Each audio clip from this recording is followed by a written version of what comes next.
a 4-week build, and we gave it all we got, me and my team.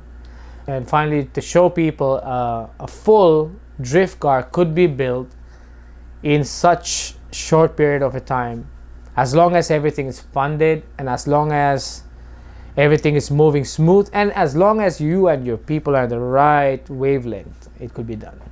Yeah, my name is John Boban, and most of you guys know me as DRIFTMOB. Also, most of the people on Instagram know me as DRIFTMOB under John Boban. Okay, the car is completely stripped off.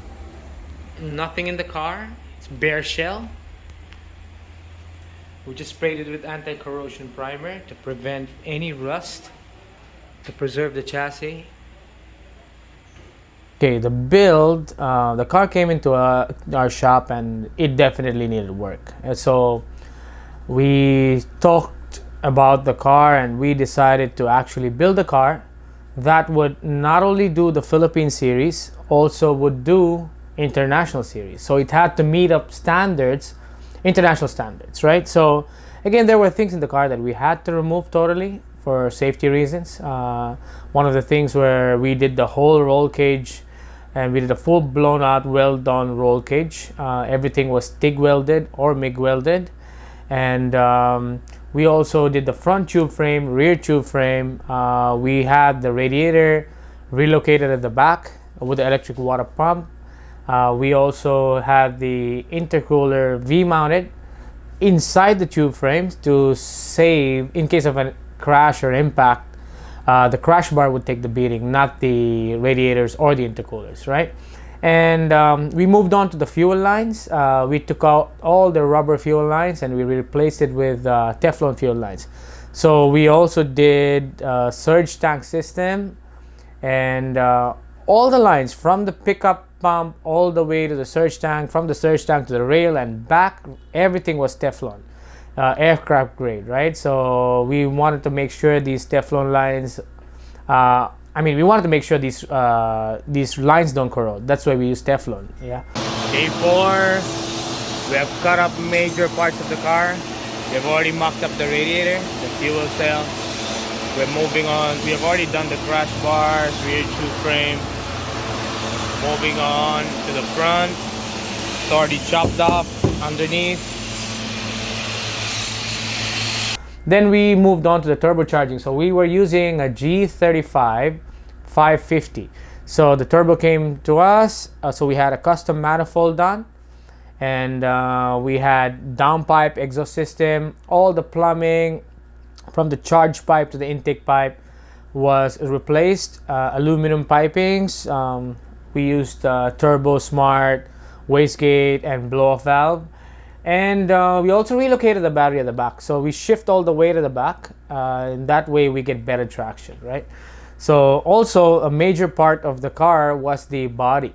So because we installed a wide body, we chopped off every unwanted steel under the car. So everything was chopped off. Everything was done in a quick release style, right?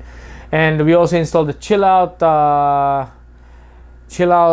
cool suit for the driver, because here in the Philippines things can get really hot on a sunny day, and we don't want drivers to get exhausted while they're driving, right? So we also redid the whole firewall of the car. So most of these S15s and the Japanese cars, when we are left-hand drive here, so right-hand drive coming to left-hand drive, they do a poor conversion. So we had to actually do a good conversion so that the car feels real. You know what? Normally the steering would be slightly off center, so we had to correct the center of the steering, the brake pedals, the hydrovac, all the locations of these things we had to correct it, right?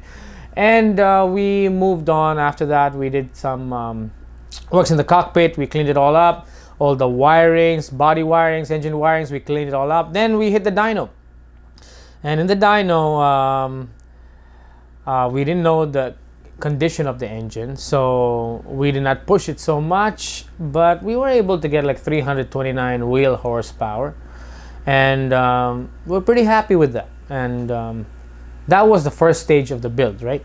And we were done with that. We brought the car out for testing, and it performed great. It was on point. And we came across few small things on the shakedown, like we actually had to custom build the water pump delete kit, right? So we had it all done in-house. So we had few leaks here and there, which was easy, quick fix, and we moved on. We had a very successful shakedown. Okay guys, your engine, we just took it out. There was a leak right here, and also your intake manifold is already cracked.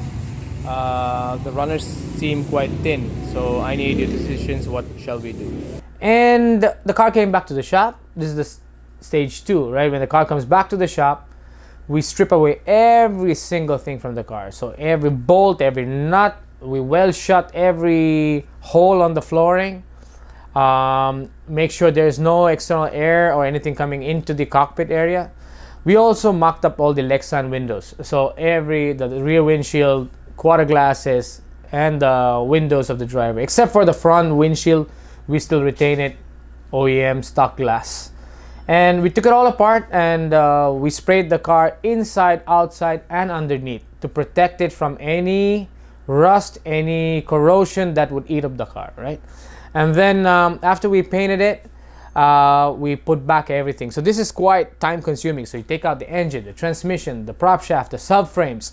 You take out every single thing in the car and paint it all over, fresh paint, put it back, and now we start to assemble. And this is already... So we did the first shakedown in 2 weeks.